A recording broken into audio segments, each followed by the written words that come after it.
The Andy Poland Show.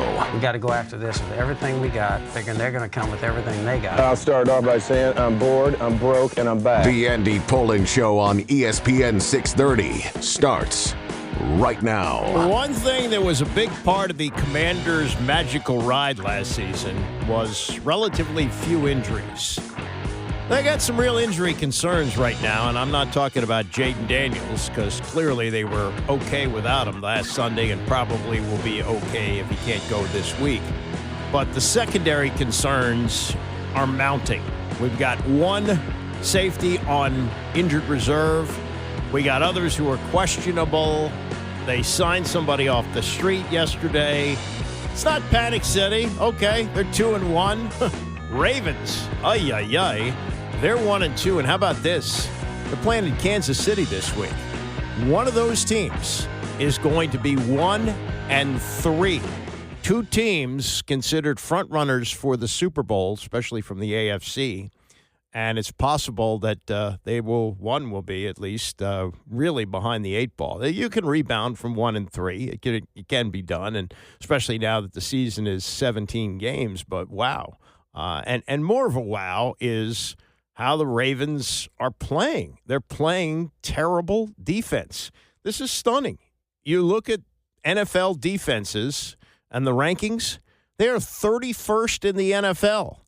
I don't know how far back you'd have to go to find them ranked that low, if ever, because the hallmark of this organization since they moved from Cleveland in, 2006, has been defense. No, 1996, excuse me. So it's been nearly 30 years.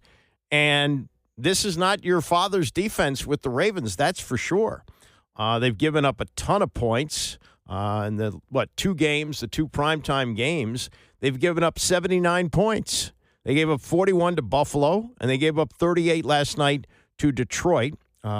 Offenses are averaging 410 yards against them. Commanders right in the middle of the pack on that. Nobody's ever said that they have a great defense. But they're right there in the middle at 317 yards a game. The Ravens are giving up close to 100 yards a game more. Only the Giants are worse at 455 yards a game. Pass defense has been awful. They have given up an average of 298 yards in the air.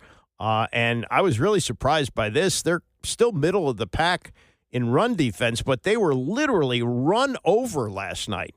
224 yards for the Lions. They averaged close to 6 yards a carry, and their running backs were phenomenal.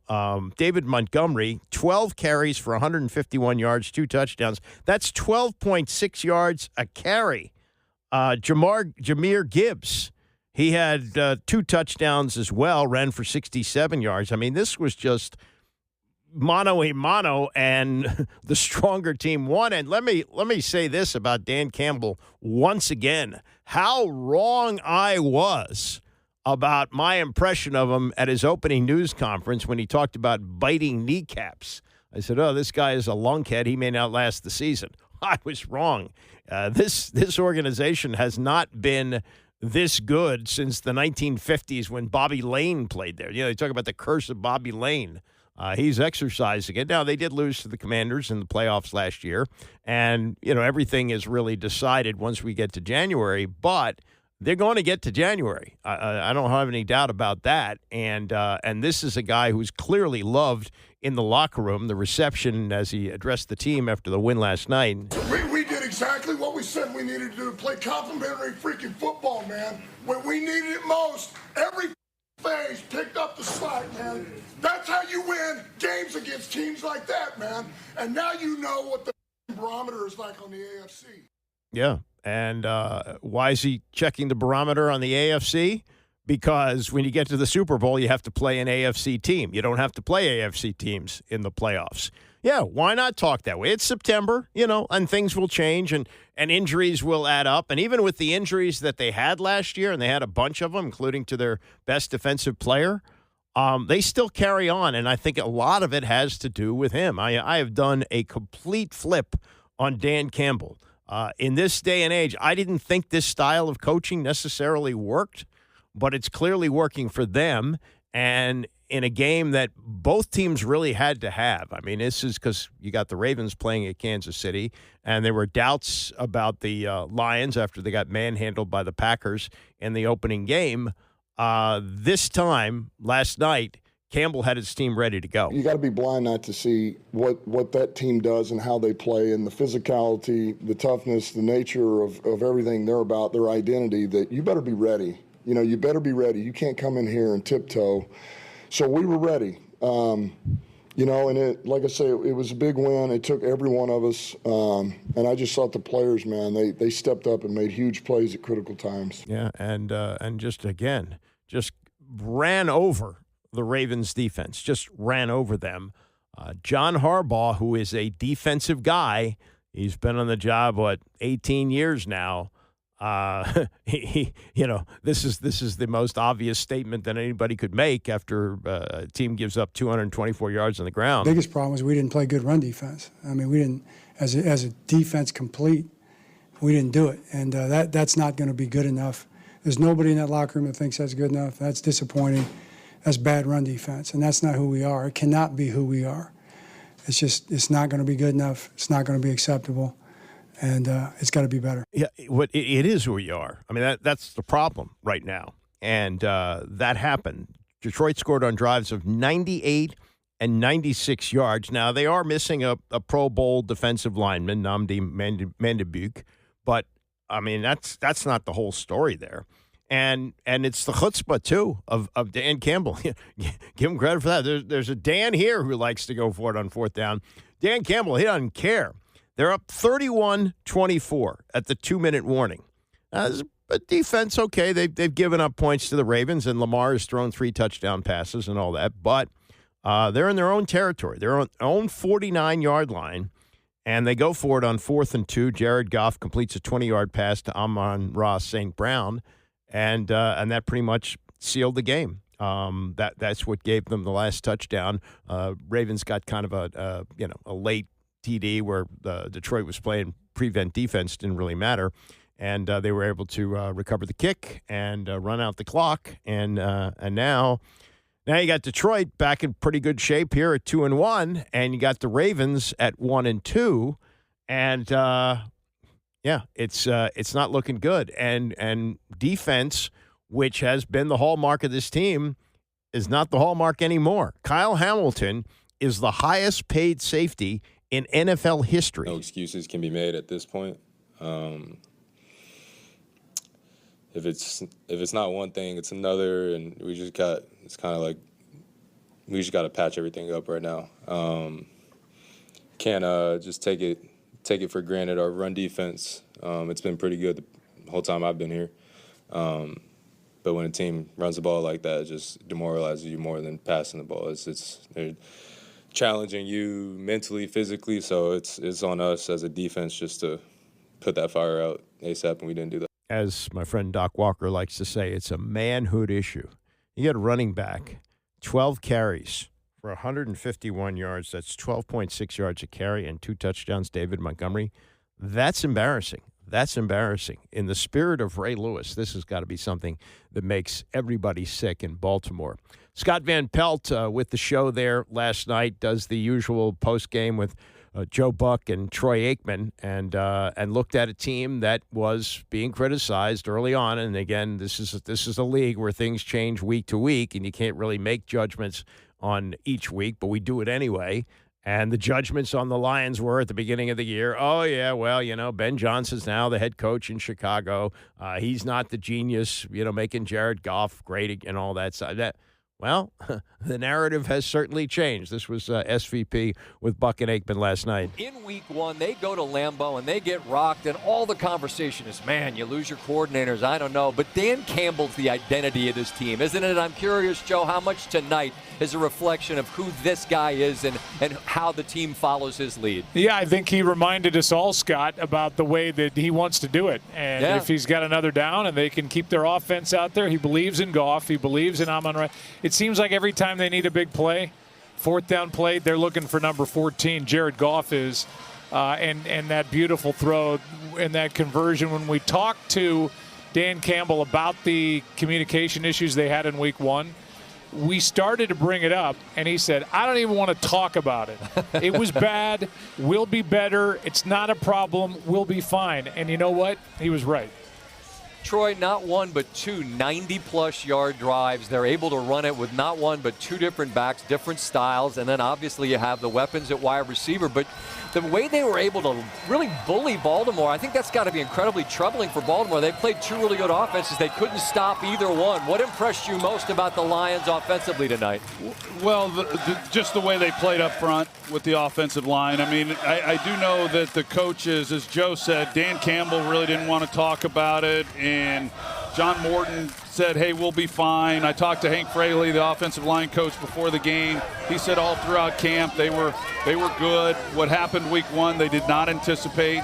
But you hear that a lot, and you've got to go then do it on the road. And these are young guys. They're right guard and left guard. They're young players.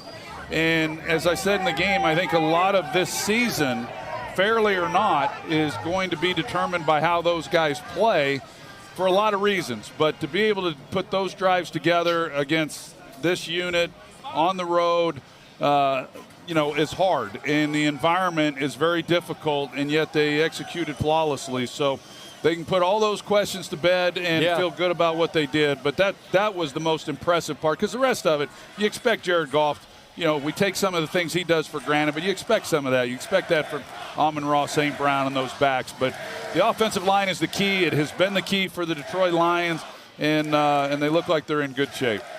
Well, I joke that the Lions social media has all of our receipts at the end of countdown. There we were, all picking Baltimore, and this Detroit team sends them to a 1-2 record. They now go to Kansas City. One of those teams, either Kansas City or Baltimore, remarkably is going to leave that game 1-3, barring the most unlikely of outcomes, which would be a tie. Yeah, and if Baltimore does leave that game 1-3 at Kansas City, the next 2 weeks are playoff teams. They get the Texans at home, and then they go to the Rams, and the Rams should have beaten the Eagles on Sunday. That blocked field goal, and it was returned for a touchdown, doesn't really tell you what the final score was. They were setting up for what should have been the easy field goal to win the game and did not. So, 1-3 coming out of that with two playoff teams upcoming, the Texans and the Rams. Look out.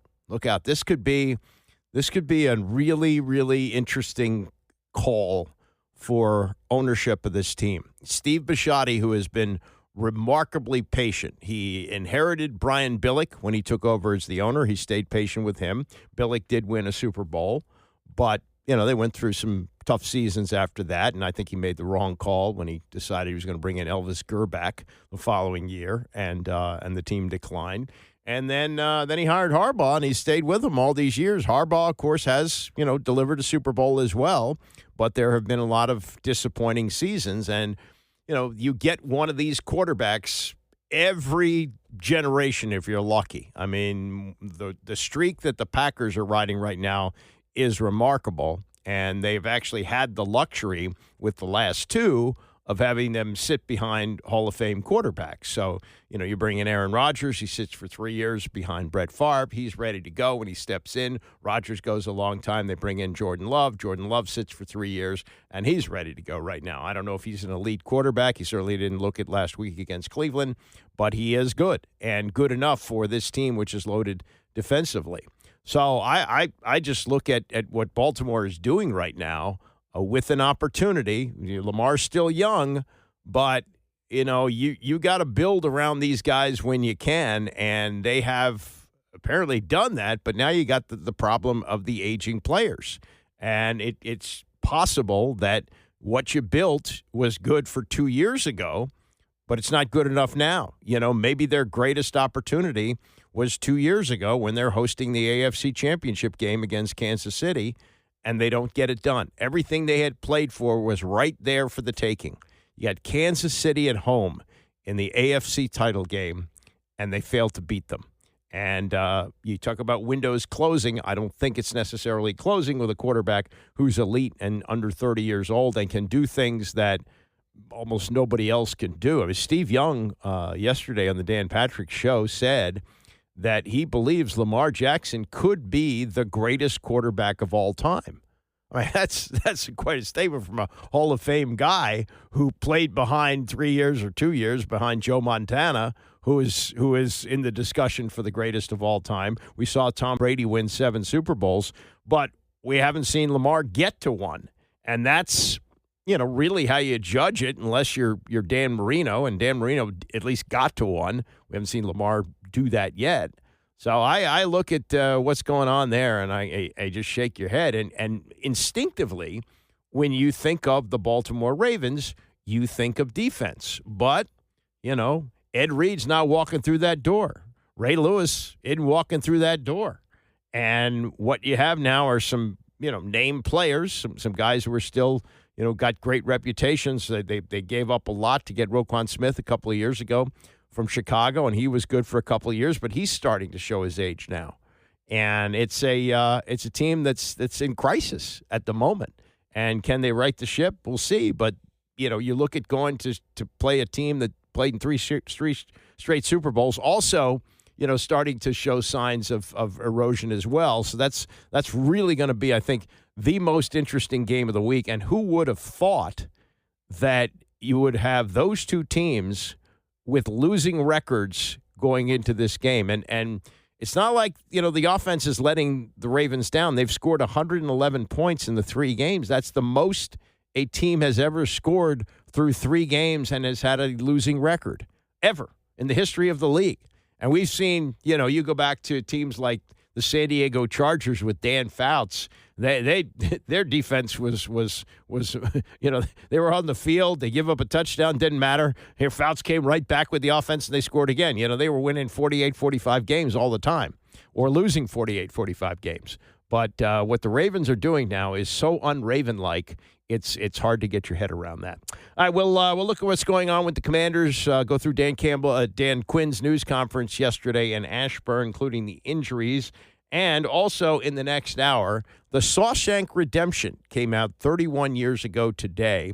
And though it is a movie like Goodfellas or either of the Godfather movies that once you're sucked in on TV, you stay, it was a box office failure. We'll get to the backstory on that and more in the next hour. It's the Andy Pollin Show, ESPN 630. The Andy Pollin Show on ESPN 630, the sports capital. All right, so practice resumes tomorrow for the Commanders as they get ready to play the Falcons. Line down to 2.5, by the way, which is kind of a surprise because I would have thought that people would look at the Falcons and the fact that they've been shut out, the fact that they're last in scoring in the NFL. They have scored one more point than the Commanders scored on Sunday. So their season total for points is 42, including the shutout at Carolina. They didn't face the 85 Bears.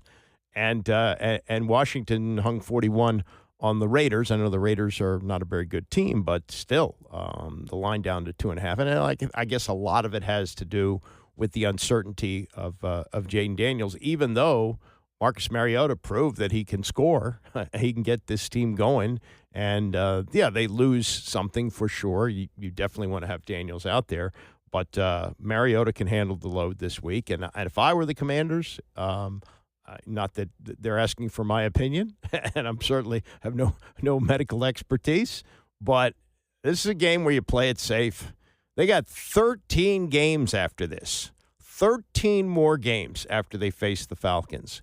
And if Jaden Daniels is not 100% going into this game, I think you go with Mariota. I think you have to start Mariota in this game. Meantime, this was Dan Quinn yesterday. Looked a lot better. They cleaned up his nose. He had like one little bandage on the top of his nose, and it looks like he's okay. And, he was questioned early in the season about using Dabo Samuel on kickoffs because he's so valuable in other parts of the game. You can use him as a running back. You can use him as a receiver. I think I don't know if he's thrown a pass yet, but there's just so many different things that you can do with him. And why would you risk a player of that ability on kickoffs? And Quinn said, well, he's the kind of guy who can break a game open. And he gave him a great start on Sunday, returning the kick, 49 yards? And then they also got Jalen Lane with a punt return for a touchdown. And it made me think of the history of the team and the tradition of special teams. And George Allen was the first NFL coach to hire a special teams coach. And his name was Dick Vermeil. Dick Vermeil had been a high school coach and I believe had been an assistant somewhere, maybe his college. And George Allen made him his first special teams coach. Now, he only stayed a year with him with the Rams. He went to then coach at UCLA. And then George Allen moved on and he came here to Washington and he hired Marv Levy as his special teams coach. The Marv Levy, who's now 100 years old, by the way. And Marv was great at it, went on to coach in Canada, coach the Chiefs, and coach the Buffalo Bills to 4 straight Super Bowl appearances. And special teams were a big part of what they did. And Allen was the first guy to say that there are 3 phases of football: offense, defense, and special teams. And you had guys who made careers here as special teams guys. Rusty Tillman was here forever as a special teamer. Bill Malinchek was a legendary special teamer, had this incredible knack for blocking punts. They had guys like Pete Wysocki, who is called a wedge buster, run down the field, and they don't do that anymore, and the kickoffs have changed. But there were players here who had great careers as, and I don't want to say just, but they were special teamers. That's what they did. They didn't really play another position unless there were multiple injuries, and they had to get on the field. And there's been a tradition that's been established here. Jeremy Reeves, by the way, they may need him more and more to play. He played a lot on Sunday because of the Will Harris injury, and I would not be surprised if he gets significant playing time again on Sunday in Atlanta. But he is the special teams captain. He's not only been a Pro Bowl special teamer, he's an all-pro special teamer. And so when questioned about the special teams yesterday, Dan Quinn was very prideful of what they've been able to do so far. We think of it as a very big part of our play style and identity. The way we cover, the way we hit, the way we run. And we've got some experienced players there, primarily like Reeves and Ballore. And now you see them develop the others of the McGees and Owens that go through it. So adding Jalen in the offseason through the draft, that was a big deal. And, you saw the demonstrated punt return ability from Tech and in fact, back from Middle Tennessee as well. But he's also grown on the receiving side. So that was a big deal. On the kick return side, we thought this would be something Dabo would be really strong at. And Luke as well. They're aggressive runners to go hit it. But it's the front line. It's getting single blocks. Those are the ones that are challenged. We work those techniques hard against one another.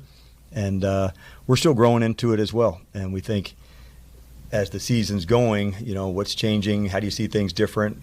You're seeing more footballs hit the ground, to try so you can take off when the ball hits the ground. So those are all part of things that we're growing and learning on. I think the kickers are also doing a good job of that. There's so much more to grow and learn in the kick return side of things. So we're just going to keep digging in as hard as we can. Yeah, remember last year when the kickoff rules were different. Now it comes out to the 35 if you kick it into the end zone. He was telling his guys when other teams were still routinely kicking it into the end zone, they were going to take it at the 30-yard line.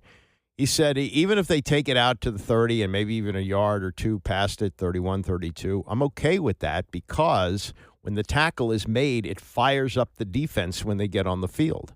I hadn't really thought of it that way, but he likes that. Now, with the way they do it to the 35, and he's right, they're still adjusting to it. You watch the game, and I think that's part of the reason that Matt Gay kicked the ball out of bounds on Sunday. I think he's still trying to figure out what to do in terms of the kickoff. They could have, by the way, on that punt return by Jalen Lane, which I thought might get called back because they had a flag. Anytime you see a flag on a punt return, you always think block in the back. But it turned out that one of the coverage guys for the Raiders had stepped out of bounds and then come back in or stayed out of bounds, I guess. You're supposed to go back right on the field after you go out. And he ran down the sidelines to get, kind of an advantage of not being blocked. And they called the penalty on that. And they could have taken the penalty on the kickoff, which would have meant that they would have been kicking off from, I think, the 50-yard line. right? The kickoff from 35 now, so it'd be the 50-yard line. And he decided to take it on the extra point. But, you think about kicking off from the 50-yard line. You want to kick it straight up in the air. We want to make sure that it doesn't go in the end zone. I mean, it's a whole learning curve that's going on now, and I guess there'll be guys who really perfect that over the course of time. But as they continue to change the kickoff rules, the kickers have to adjust that. It used to be you wanted a guy with a big leg and kick it out of the end zone every time because you were getting it on the 20. And years here, I mean, you think about Mark Mosley in today's rules, he'd be fabulous at that. The straight-on kicker, kicking it right up straight in the air. But Mosley was aging at that point, and they used, I think, Jeff Hayes, the punter, used to kick off for them, and they had other punters who did the kickoff duty. So it's an evolving thing. Enough kickoff talk. Let's get to Dan Quinn and what happened to him on Sunday, which seemed to be the main storyline coming out of the game. Never mind that they hung 41 on the Raiders and they returned a punt for a touchdown, and the backup quarterback did really well, and yada yada. No, it was the story of Dan Quinn. Doing what he has told his team to do countless times. When you get knocked down, you get back up. You took the big pop. How you feeling today? I did take a big pop. You're right. I'm feeling good, man. I appreciate you asking, and it was actually really cool. A lot of people have reached out, and I'm doing fine. But everybody reaching out, a lot of love, a lot of appreciation, it meant a lot to me. So a lot of texts, a lot of calls, check it in, see how I'm doing, both in the team and outside the team. So appreciate you asking. I'm doing awesome, but it was cool to see that many people reach out. So I appreciated it. Good. I'm glad you're feeling all right. Last night you talked about how impressed you were with Marcus. What, if any, impact does Marcus's play against the Raiders have on Jaden's timeline and the practice plan and everything for Jaden going against Atlanta? Yeah, I think, JP, you probably heard me talk. I was probably one of the least surprised people in the stadium that he played well. I just see him. I know what he is and how it goes. But as far as tying one to the other, that's not part of the deal. We just have a lot of trust in him and how we would go about it. But, man, we'll lean into the medical people and where we're at and what to do. But that type of preparation for him, it's just that kind of steady, consistent way. So, but they're not tied together, to answer your question. Yeah. So you would think that they want to play it safe. And if there's any question about Jaden Daniels, that you start Mariota, which I think is still the case. But a couple things involved in this. One of them is that he wants to keep Atlanta guessing. Not that the style changes that much, but preparing for Jaden Daniels is a little bit different than Marcus Mariota. And one thing that has really, and we keep going back to, this isn't like RG3. It's not like RG3. RG3 would have been so insecure about somebody else playing last week that he would have undermined the coach with the owner, and who knows if he would have hurt his knee again or would have, further exacerbated the problem. That's the way things used to work. Things are okay here. So, and it's certainly Jaden Daniels wants to play. He's competitive as he should be. But they're in a situation where they don't have to worry about him and his ego and Mariota, possibly getting the favor of the locker room. That happens a lot in the league where the locker room gets divided. There's none of that there. This is the perfect backup quarterback situation. You have a 31-year-old guy who completely understands the situation.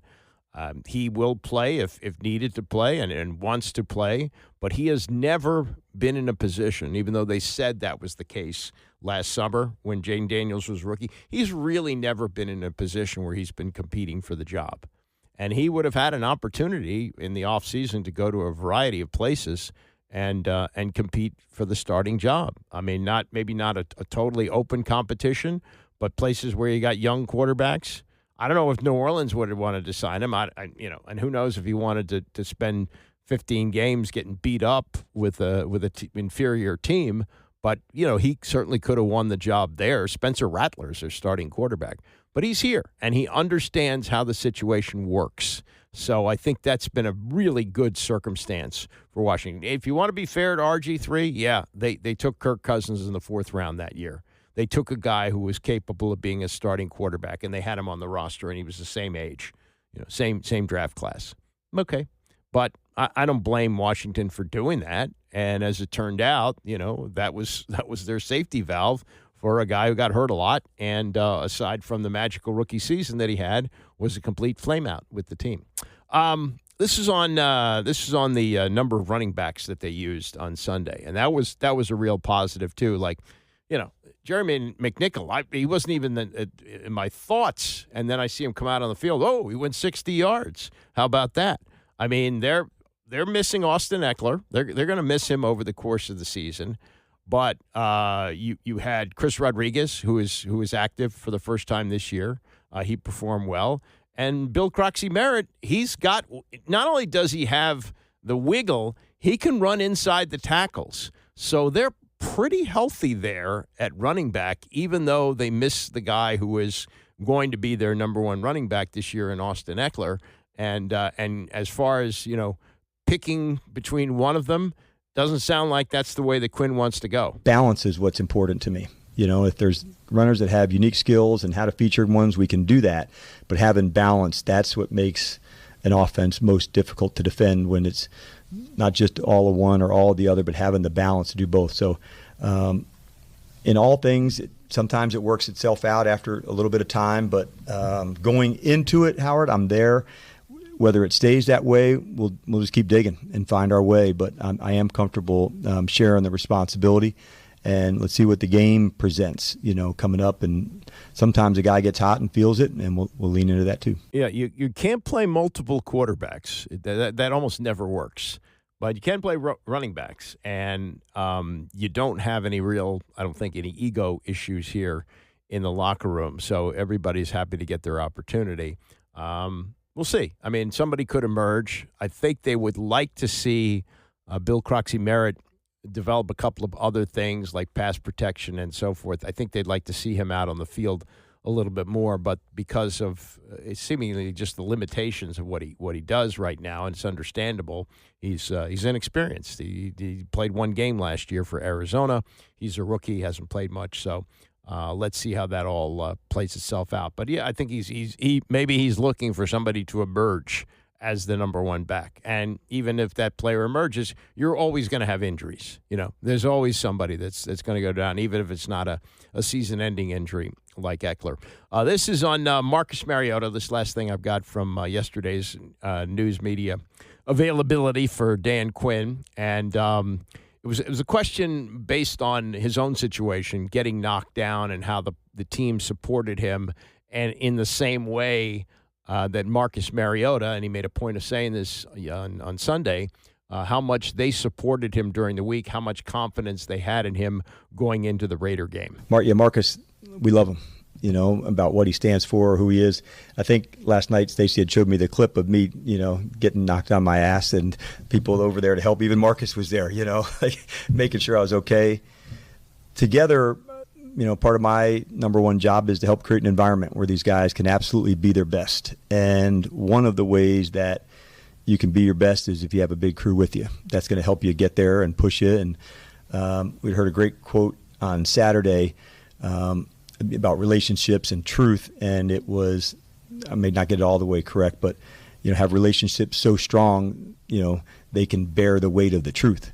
And these guys are really tight. They're really connected, Candy, because they're willing to lean in and do the hard things together. And so inside the locker room, that's where the people that they're playing for one another, for player to player. And outside, sometimes that can be hard to understand when you're not in the fight with it. But when it's them going for it together, their connection, they want to do it together, those are things, if I can help create that environment, that they have a space that they feel good. I think Marcus is a great example. I knew he would feel unbelievable support because that's what he gives to everybody else. So it was like, man, what a cool time that we get to give that back to him and pay that back to him. So I wasn't surprised by that. But it is cool to see these guys really come grow together. They definitely love one another, and you can see how hard they were playing yesterday. That's an extension of each other. So, I'm definitely honored to be a part of it, and whatever small part that is, it's really cool. It's the ultimate in next man up, right? And that's what football's all about. Speaking of that, You may have seen this. Nick Bosa, the best defensive player on San Francisco, out for the year, torn ACL. He signed a 5-year, $170 million contract in 2023. He is due to make $34 million guaranteed this year, $34 million, and you're without him. That's how the salary cap is so different in football than it is in basketball. Not that you don't have injuries in basketball, but when you lose a player who eats up that much of your salary cap, I mean, you've had to make adjustments in other places to fit him in, and now you're stuck without him. And, yes, for San Francisco to be a Super Bowl team, you figured your chances were much greater with Nick Bosa than without him. But that's an awful lot of money that's not going to be available for the last 14 games of the year and playoffs if they get there. He's got an older brother, Joey. Joey's now in Buffalo after spending most of his career with the Chargers.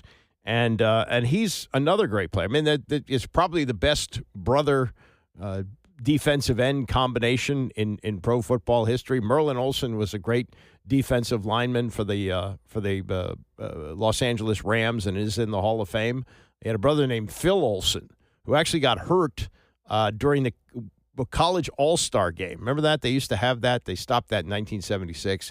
Phil Olsen might have also been really good. Maybe we're talking about the Olsen brothers, but the Bosa brothers are the best. But Joey, he missed 7 games in 2018. Played in only 7 games, 2018. Played in only 5 games in 2022, and in 2023 played only 9 games. So they say that the best ability is availability, and these two brothers have made a ton of money and are very valuable at what they do, but they're not valuable if they're sitting on the sidelines eating up that much of the salary cap. I'm not saying that you need to do away with the cap. It's just that that's the crippling effect of it in the National Football League, I think much more so than the NBA. It just feels that way. You can overcome it, and it's, next man up, as the late John Feinstein's book about the Baltimore Ravens chronicled, that, when you get hurt, there's somebody behind you that's ready to play, and sometimes he gets his opportunity and proves to be as good or better than the other guy. But, man, that's a lot of money that you're looking at sitting in street clothes every week for the rest of the year. You know how Nick Saban talks about rat poison when he would, have his team praised, and he would tell his players, don't eat the rat poison. Like that causes you to lose your edge. Don't listen to that. And don't talk about, being great. Well, this is kind of what Matt LaFleur said the other day when the Packers lost to the Browns. They blew a 10-0 lead in the last 4 minutes of the game, lost 13-10. And he had noted that Rasheed Walker, who's a left tackle, had used the word "you" after the Packers started 2-0 after beating the Lions and the Commanders. And LaFleur said yesterday, he said, I've said it 1,000,000 times to the players, and I've obviously said it. Our goal is to go 1-0 every week. It pisses me off when we start talking about things outside of the next game. Things are the way they are down the road. Let's focus on the present, on the now, and worry about getting better every day. He didn't mention Walker specifically. Walker declined to comment, but those are the kind of things that creep in. And I think a lot of people were looking at this matchup in Week 10 between the and both teams would have had a bye at that point. So you were looking at the possibility of 2 8-0 teams with the Eagles playing the Packers at Lambeau. And the Eagles almost lost on Sunday. They survived. The Packers did not, and all that talk about 2 undefeated teams is not going to happen. Now, there may only be 1 loss between the 2 of them, but all that undefeated talk was, as LaFleur, probably reasoned here, much like Nick Saban, rat poison. You got to keep that out of the system. All right, coming up, more on the Commanders as they get ready to play on Sunday against the Atlanta Falcons. And also, it was 31 years ago today that The Shawshank Redemption came out. You talk about a movie that sucks you in and won't let you leave. We'll get to that and more as we continue. It's the Andy Pollin Show, ESPN 630. So have you ever seen a 300-pound man run 18 miles an hour? You did if you saw the end of the Eagles and Rams game on Sunday. Remarkable we'll get to that story. Mike Florio was on the Dan Patrick Show yesterday. Talked about that game in relation to what it did to the point spread and what it may be doing to gambling in the NFL. And the origin of the end of the tush push. Really hadn't thought of it that way, but we'll get to that. Also, as I mentioned, this is the 31st anniversary of the release of Shawshank Redemption, a movie that flopped at the box office. Pretty amazing story. We'll get to that and hear the great dulcet tones of Morgan Freeman, who narrates the movie and also stars in it. And as I say, it's one of those movies like The Godfather that you start to watch, even though you may have seen it 17 times.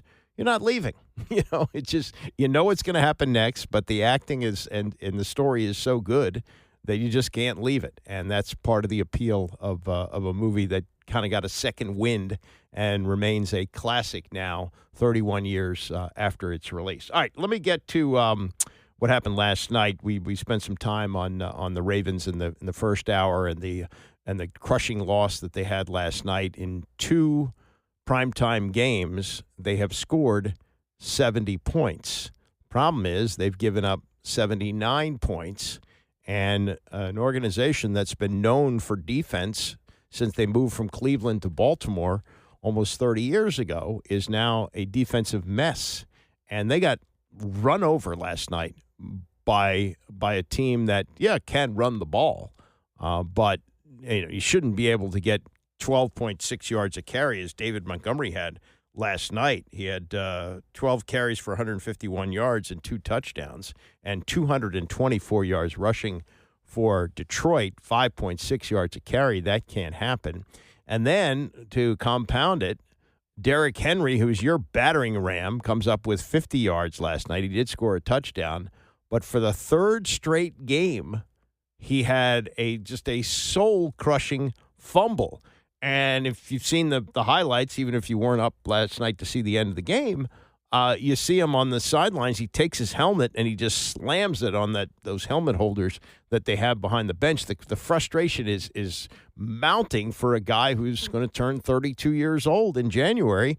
And I'll get to the numbers on John Riggins, but I'm starting to see some comparisons here. This was Henry with the media last night, standing up after yet another costly fumble, his 3rd costly one in 3 straight games. Keep working in practice, try to put emphasis on it in practice, and try to work on it as hard as I can. Just crazy right now. 3 games straight that happened in my career. Straight fumbles in critical moments. It just, ain't a good feeling. I apologize to SWAT Nation, and I'll just keep working and get this fixed. This guy is a freight train.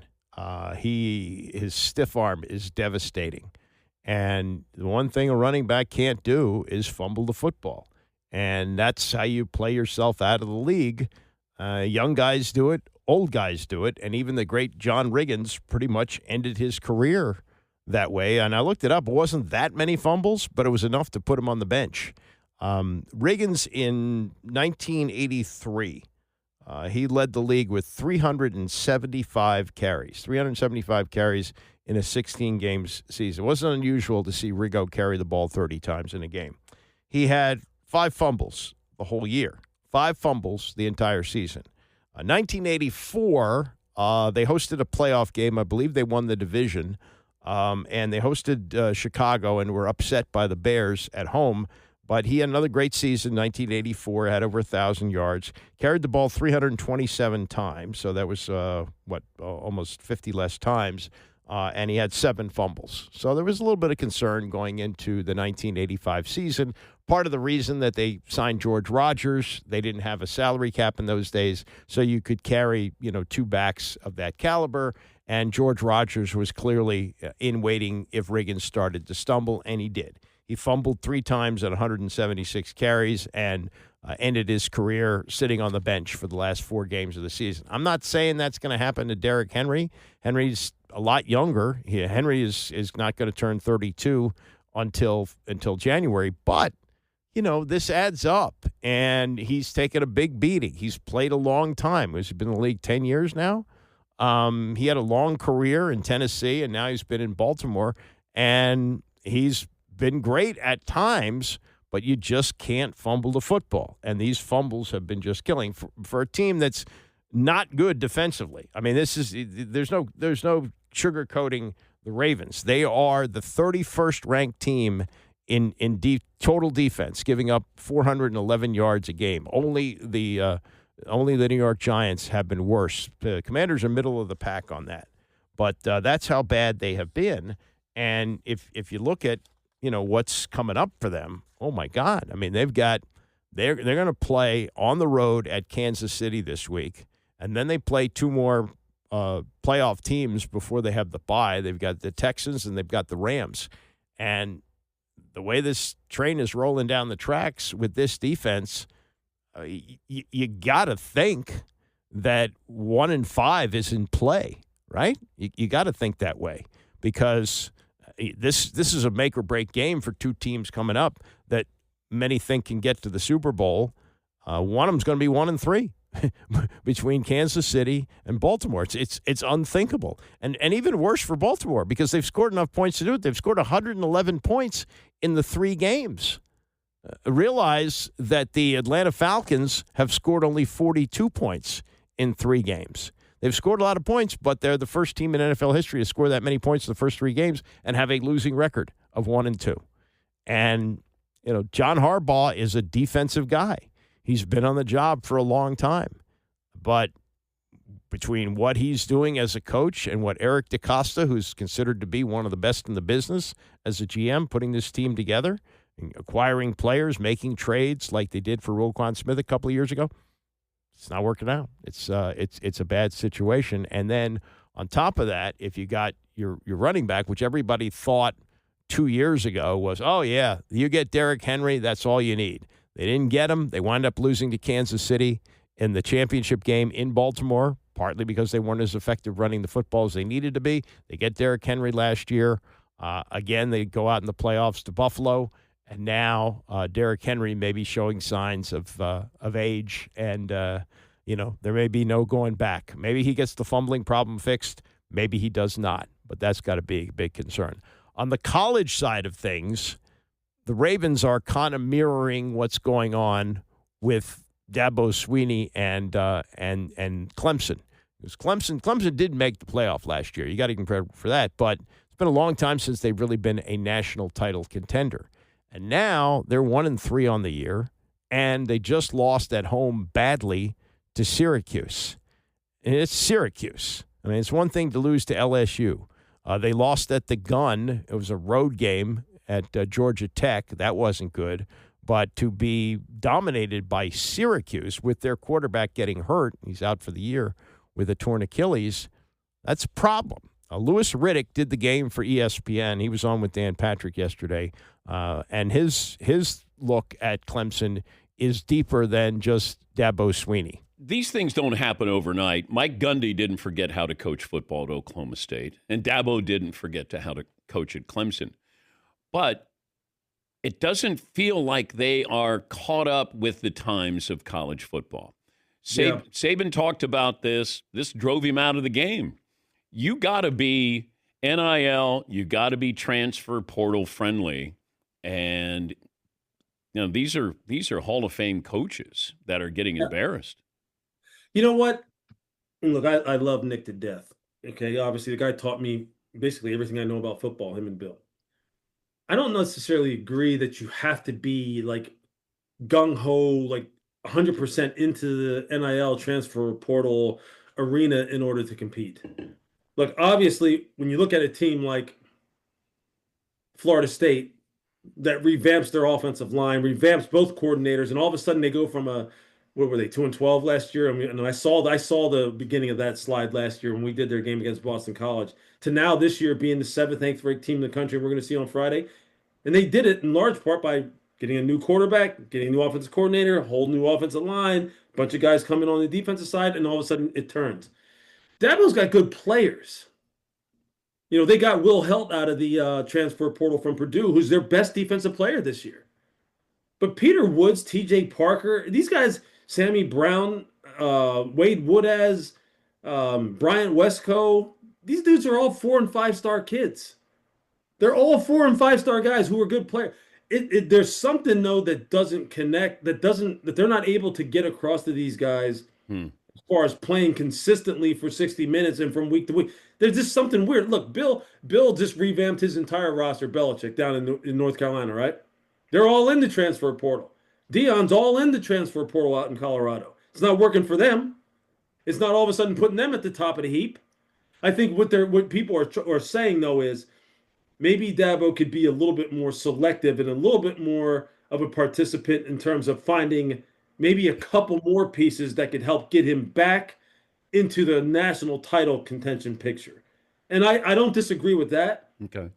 But I don't think that all of a sudden he is doing something that everyone needs to like hammer him for him and say, well, you know what, he's just lost it because he doesn't want to play in the transfer portal. Nick also has been the person who has said this. If you can go in the transfer portal and you can go gung-ho and you can throw a bunch of money at these guys if you want, but if you pick the wrong guys, as he says, you're SHIT out of luck. And then what? Then what are you going to do? So I think there's a fine line, man. There's a fine line. Are there any great teams in college football? I don't know if there's great. Look, I think right now, I think Miami has the potential to be a great team. I think Georgia is going to be there in the end. We'll see what Ohio State looks like when it's all said and done. I think there's going to, we'll see what Penn State, we're going to find out about them this week against Oregon. I don't know if there's great teams. I don't know if there's one team that's just separating themselves from everyone else. But I think we have some very, very quality teams right now that is going to make the CFP very, very interesting and very, very hotly contested, which I think is just great for college football. You see it with the ratings so far this year. It's as good a season as I can remember recently. Yeah, and that's the thing that that really has, I don't want to say surprised me, but all the talk about what the NIL was going to do and the transfer portal, and you can't tell, one team from the next from one year to the other because the teams totally turn over. The games have been great. That's the thing. When I sit down on a Saturday afternoon to watch college football, generally they're terrific games. Now, the Maryland game was not a great game. It was a great game for me to watch against Wisconsin, but look how the tables have turned. Maryland should not have been able to go into Wisconsin and couldn't have 5 years ago and dominate like they did, but that's the circumstance that the transfer portal has brought, where Billy Edwards, who was basically discarded by Maryland, they said, well, we're bringing in Malik Washington and we're going to give him every opportunity to start, so if you can hang on to your job, good luck. Oh, no, Wisconsin's offering me some money. I'm going to go there. He goes there, and they were so desperate to have him play, they put him out there on a bad knee. He lasted, 5 or 6 snaps and had to come out, and some shrimpy guy named O'Connor came in. He was terrible. And then we've seen, classic games that have been played so far. The Tennessee-Georgia game 2 weeks ago was tremendous. So, Riddick is right. We are getting a great product on the field. All the carping you want to do about off the field is fine. And if Dabo wants to get back and run with the big boys, he's got to totally embrace the transfer portal. He's got to embrace NIL, and he's got to bring it back that way. The old guys didn't want to do it, and I don't blame them. Look at Dick Saban saying, this is not what I signed up for. I don't want to do it. Fine, 72 years old, take your 7 championships and you go home. But Dabo's throwing his chest out. I'm 55 years old. I'm just getting started here. Well, you better adapt. You better adapt. That old saying, adapt or die. And I'm sure that there are people now in the Clemson family that are looking at the buyout and thinking, how can we do this? How can we do this? Let me throw this in here. The Wizards yesterday have introduced a new uniform. There's not much to get excited about the Wizards. They're going to be another season where they're going to be in the lottery. They'll win maybe 15 to 20 games if they're lucky. Maybe a couple of these young guys develop and so forth. But they're bringing back these gold uniforms that they wore from 2006 to 2009, which I never liked. They're called the City Edition uniforms, and they have primarily the gold look to them. They'll debut November 16th for the home game against the Brooklyn Nets. Unlike the originals, the New Jersey features the horizontal stripes on the front and Washington, a silhouette of the monument behind it. And, okay, fine. It's part of a Nike campaign. But it's also reminiscent of the days of Gilbert Arenas. And this franchise continues to celebrate him for what? For getting the team to the Eastern Conference semifinals. He never got them to the finals. And his legacy is bringing guns in the locker room. That's what he did. And that's blew up the team. That team, as you know, it revived to some degree. Never got to the Eastern Conference finals in the John Wall years either. But this celebration of the Gilbert Arenas time is insane. And now he's on the hot seat again. He's going to be facing federal charges for running a high-stakes gambling ring out of his house. This is not a good guy to associate with. And any association for me, for the Gilbert Arenas era, I know there are people who grew up in this town, and that's the best basketball they ever saw because they're young. I'm old enough to remember the championship in 1978 and going back to the finals the following year. I don't think you celebrate the Gilbert Arenas era. And these gold uniforms, to me, will remind me of that and probably others as well. So I would have pushed back on them. And they're ugly, too. Whatever happened to team colors? The team colors are red, white, and blue. When did they become gold? And you can turn on any NBA game or, for that matter, a college football game, and you don't know what teams you're watching because the colors are not representative of the colors of the school or the colors of the NBA team. Washington colors are red, white, and blue. They switched to that when they came from Baltimore, where they were orange and blue. They've been red, white, and blue since they were the Capitol Bullets in 1973. Again, I'm not a big uniform guy, but that doesn't make sense to me. Bram is coming up next. Tomorrow's Wednesday, right? Yeah, Wednesday. I'll see you tomorrow morning at 9 a.m.